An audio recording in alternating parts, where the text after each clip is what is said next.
So there are more layoffs happening across various industries, and today, November 5th, 2025, I'm reading that American Airlines has announced that they're going to be laying off hundreds, or really, I don't know if they necessarily announced it. I guess they did announce it, but then it was in confidence, somebody gave this information out, but it's going to be hundreds of jobs. It's non-union jobs, corporate jobs in their Fort Worth, Texas headquarters, middle management, and it says supporting roles. So it's corporate jobs, IT, finance, things like that, that they're going to be laying off. And I wanted to sort of talk through and think through layoffs in the context of sort of job strategy for an individual, because there's a lot that happens in an organization, in a corporation, that ends up trickling down and affecting the individual in terms of layoffs, and the directions the business decides to go. So before I get into that, I do want to say my name is Ryan Holguin.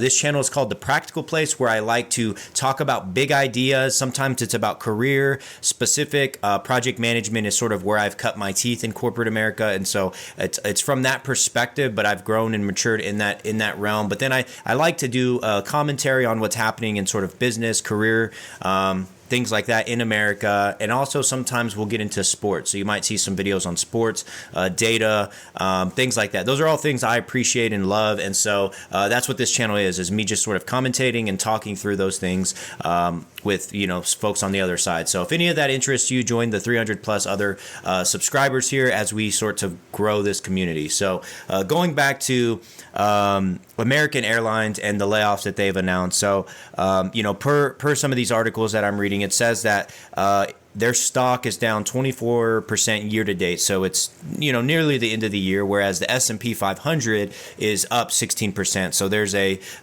clear distinction in the directions that S&P is moving and in this specific company, American Airlines, is moving. Some of the data from 2024 is American Airlines seems to have operated with the largest workforce, over a little over 100,000 employees, whereas Delta's like, about 100, but American's got a few thousand more. So this is sort of the way the wind is moving right now. This is the way of the culture in corporate America, where, one domino falls and the rest start to fall, where other companies start to say, well, let's trim the fat as well. So unfortunate part is that this affects humans and families and everybody, right? And as I think about this in my own career, it's trying to balance having a job, making money for your family, believing in the work you're doing, and also there's the strategy side of it, strategy of what job are you going to take. I think that there's a lot of conversations and a lot of good commentary that I've seen online, on YouTube, or whatever, where folks are talking about, is moving companies the right decision for you? There's a lot of risk with that, especially in a job market like today, because you could leave something familiar that you're comfortable in, that you're familiar with. You already have an established job or reputation with the company, but then you leave for, let's say a 10% raise to a company that you don't have any reputation with, and that's a huge risk, especially in a market like today where you could be cut really easily, right? But on a more micro level, I'm thinking about like job strategies, even within the company you're with. Like if you're saying yes to a promotion, which is really hard not to, unless you just don't want the responsibility that comes with that promotion, then there should be some strategy behind thinking through, what you want to do and who you want to be, as in terms of like the personal brand you want to have, the reputation you want to have, and all that sort of follows you where you go, right? And so when I was early on in my career, I was freshly married, and I just had to provide for my spouse, my wife. And so I couldn't be, is like the whole, saying of beggars can't be choosers. And so, I'm dropping out of college, reapplying to another program, basically starting fresh as I'm getting married. So in the meantime, while I'm doing school online, I don't really have a ton of options. I don't have a ton of skills that I've developed. I'm really young.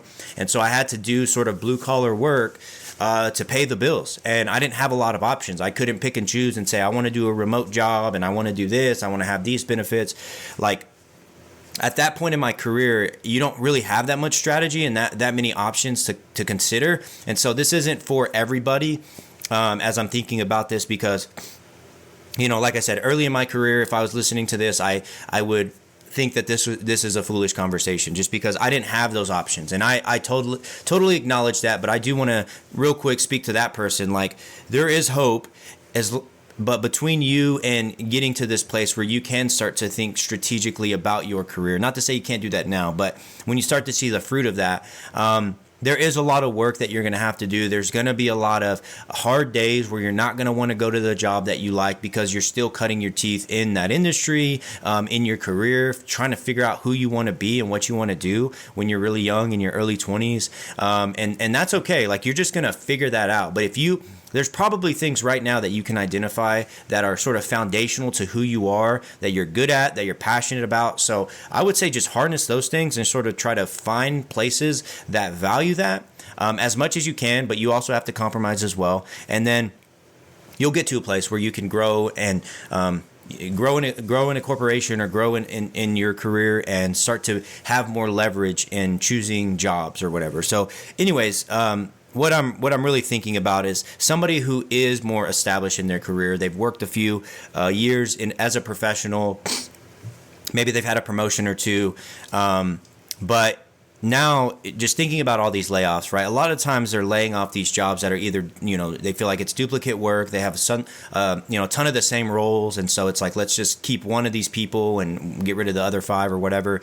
Or this entire organization is doing the same thing as this other organization that we just merged with. So like, let's get rid of this organization. And so I think as an individual, like, it's important to really think about the jobs that you're taking, even though like the pay is good, the benefits are good, all that in the macro scale, thinking through like, well, how does this role actually gonna benefit the company? How is it adding business value to the company? Because when it's feast or famine, and when the feast is happening, companies start to hire like crazy. And a lot of these are attributed to post-pandemic layoffs and post-pandemic, spike in demand. So we're hiring. And then when the famine starts to come, they're like, well, hey, all these jobs we just hired for in the past few years, like, it was all fun and games and we were really feasting really well. But like, these are like non-essential jobs. And,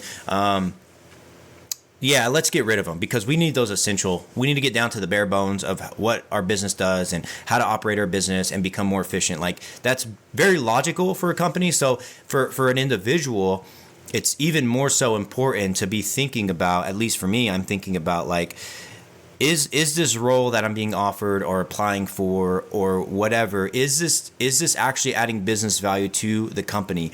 And when the famine comes, will they realize that, or is this just another job that just is sort of an advantageous investment that the company's making? And I'm doing some obscure project manager role for some new organization that they're creating and some new initiative that they're really trying to break in and get some market share here. And it's like really exciting. And some people thrive off that, and that's good. And so this, take whatever you want with this, and this may not even apply, and you can do whatever you want, obviously. So this is just me thinking out loud here of, if that's a risk somebody's willing to take, then, by all means, that's awesome. Good for you. Take the risk and get the thrill of trying to break into a new market and take this huge risk, knowing that if this doesn't go well, then maybe the company is going to cut bait with us or whatever. But if you're somebody maybe that values stability and assurance, and knowing that what you're doing is actually providing value to the business, and they're always going to see that, right? Then it's really up to your personal performance. Like, if you're performing well and you're, one of the go-getters of your organization, then I think that they'll recognize that, assuming that there's logic involved, and there's good leaders and managers, at the helm, and they're leading your organization. So because if you accept a job where there's not a lot, I remember that there was a role open a few years back for me, and there's a few options. I've shared this in some of my other videos early on about like how I've got promotions and things like that, and sort of the practical ways that I went about doing that. So go check those videos out if that's interesting to you. But there's a time where I got into a department where I was coming in as a certain role, but it wasn't the role I really wanted, which was a project manager role. This was sort of my first big break as a project manager, the title project manager. And so I started having conversations with this manager, and we ended up, I ended up getting a job with them as soon as there was an opening with their department that wasn't a project manager role. But then a few months in, I was performing as at a high level, or as high of a level that I could, and they recognized that. But then another hiring manager in another department, I'd worked with him in the past, and he had seen the value in the small realm of work that I did for him, and so he was hiring for a new position that had never been at the company, and he had asked, hey, we're going to be posting this job. Is this something you would be interested in? And for me, fortunately, in hindsight, like, that was very intriguing because it was a new role. I could pioneer my own way, but it was also in a business unit that wasn't doing as well if I look at it from a macro sense. But in the micro sense, like, it's a great job, whatever, but like, I'm going to be sort of climbing. It's going to be an uphill battle because although it's going to be a promotion for me, it's going to look good. They'll announce it. Everybody, gives me a pat on the back. Like, if it doesn't go well in a few years, then, they could have cut bait with me. But in that moment, what I decided to do was stay where I was at, because at the same time when they offered me that, there was conversations between all those hiring managers and the team that I was with. Those managers knew, and so they basically said, hey, we'll promote you now as a project manager because they're offering you this. We're going to give you the same offer, so we'll just let you choose. Do you want to go with them or do you want to stay with us? And I ended up staying with them, and it ended up being a really great decision, in hindsight, because that role ended up never getting filled, and we're not even in that business unit anymore as a company. And so that just goes to show that, like, there was an opportunity where it was very intriguing, because it was really nice, just from like a personal level. It was really nice for somebody to reach out, go out of their way, and I didn't even prompt them to do this, to ask me if I was interested in it. Like, that feels really good, and that really, for me, took a toll on, like, man, like, this person seems to really value me, and going out of their way, like, they could be a great manager and we could work really well together. But then there's also the strategy of, like, but this business unit is just not great. It's not going to do well. So, like, it's good for me for a few years maybe that I'm getting paid and I'm doing a job that I like. But if it's not really adding value to the business, like, the business will see that eventually, and they're just going to cut me out. And so that's where kind of the strategy comes in, is just like, is the endeavor that, or the role that you're looking at getting into, like, is it a foundational piece of the business that is actually adding value to the business every day, and they absolutely cannot cut off that part of the business, otherwise, like, the business will crumble. And there's a lot of factors in this conversation, so I'm not sitting here saying this is like a bulletproof way to ensure you're going to get laid off. I'm just sort of thinking out loud here on a personal level, again, trying to break it down in a practical sense of, like, yeah, I mean, that makes a lot of sense to try to be wise, and you see a job and it's great.